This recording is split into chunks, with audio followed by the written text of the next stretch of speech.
আসসালামু আলাইকুম, কেমন আছেন সবাই? আশা করি ভালো আছেন। সারাদিন ঘোরার পরে লিচু বাগান এসে লিচু পছন্দ হয়েছে বিধায় আমি সাহস করতে পারতেছি লিচু সরবরাহ করতে পারবো। আর মাশাআল্লাহ লিচুগুলা খুবই সুন্দর। লিচুর কয়েকটা জিনিস নিয়ে আমি কথা বলবো। প্রথমত সাইজ, দ্বিতীয়ত মিষ্টতা এবং তৃতীয়ত মাংসের পরিমাণ। সো আমি এখান থেকে দুটা লিচু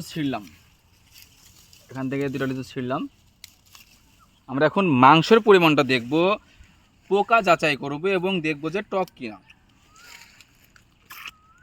মাশাআল্লাহ, রস একদম ফেটে যাচ্ছে।